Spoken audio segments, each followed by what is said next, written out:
Hukuana inochka ndeiri panamai. Hey, it's your girl Abby, aka New Age Coach here, and I am lighting the way for those on their way to the light in bed with I'm in the building. Bay. Did I say it right? Did I say it right? Did I say it right? Yes, you did. Yes, you did. You finally said something in Shauna the right way. She's learning, people. It's a slow process, but she's getting there. Hukuana Mm-hmm. inochka Mm-hmm. ndeiri Uh-huh. panamai. Perfect. Oh yeah, your girl's in it. Your African, girl's... baby. African. That's what you're about to be. I don't know about I was that. gonna make a really bad joke and cut. Why don't you tell these fine people what whatever I just said actually means? I spent so much time trying to learn it, I forgot what it means. Hukwada inojika ndeiri panamai. The literal translation, hukwana means the chick. Inojga, that feeds. Ndeiri panamai. My means mother. Mai means mother. So the chick that feeds is the one that's closest to the mother. What do you get out of that? Let's see how you can translate your Shauna. Let me. I need a minute to remember like English for a second. Okay. I don't know. Habla español. No. Okay. No. I'm tired. No habla any mucho wordos. Habla any mucho. Oh, we gotta cut it. What does this actually mean to you? You tell us so I have a second to get my brain together. Basically, the way we translate that, mother just doesn't represent the woman that brought you into this world. Mother can mean the earth, can mean the beginning.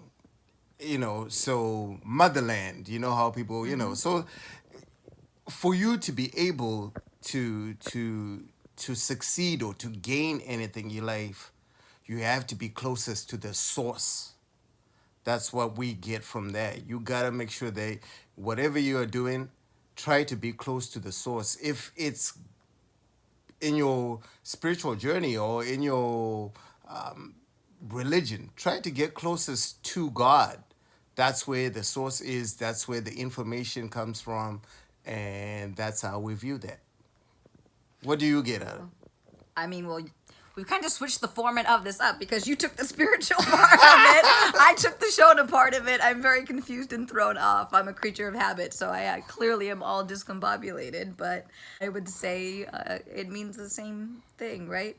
And I guess more so on the spiritual path, just stay with me. I'm going to broaden this concept a little bit, but the chick that feeds is closest to its mother, right? Like you said, it's talking about managing resources in essence, but it's all about process. So every single video we talk about your spiritual journey being a process. So even in life, you can't walk before you crawl. You can't run before you walk. There's a beautiful destiny Journey. to life, but there's a journey in that. Yes, some of it's fated if you believe in that, but there's a journey to get you to that. There's a process. There are things that have to happen in order for that to happen, just along the lines of a spiritual awakening. You don't just get awoke to this whole new concept of yourself and all your capabilities and everything, and then the next day you're the enlightened Buddha floating in the air levitating.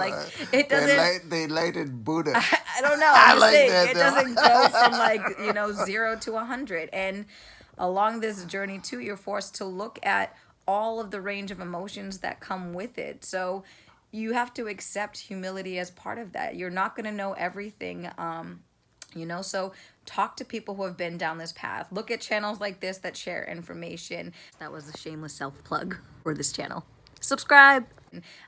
You have to just rethink your idea of, asking for help. That's a big one I get out of this too. This little poor baby chick, it doesn't have a way to fend for itself. It doesn't have the skills or resources or the know-how to do that. It relies on other people. And in this concept of we're all one, relying on other people is relying on yourself in some way of looking at it or reframing it. And asking for help, that's something that a lot of people struggle with just every day. It's something I struggle with. But in the context of this quote, it's really saying, Not you me. know, Not no, me. yeah. I will be asking for help. I don't listen. The sooner you get the information, the sooner you get to where you want to get. That's another African saying. What? Yeah, yeah. We'll have to talk about that some other time. You threw me off my train of thought. Literally. My only point is you have to ask for help. And if you just go through this journey without asking for help and having that ego in the way of everything you do, you're just going to be your own biggest roadblock on the journey, like we're talking about in the process. So have a little humility, be humble. Honor those that help us, honor the earth, honor our resources, and know that you're your own greatest resource too in doing all that. Amen to that, sister. God, wow. I was impressed. I was actually impressed with that last line. Well, it happens once in a great while. I'm glad we got it on recording. So that concludes another episode of Bed with Bay. Thank you so much for watching. We appreciate you. Please subscribe. Please we like your thumbs, we like your comments. If you have any videos you want to see, or if you have any quotes, or hey, what language do you speak? Clearly I don't speak Spanish clearly, or Shona clearly, or English clearly. So if you have any quotes in any language, we're happy to hear them and kind of see what proverbs you have and that you've grown up with. So leave them in the comment below, and we'll see you in the next episode.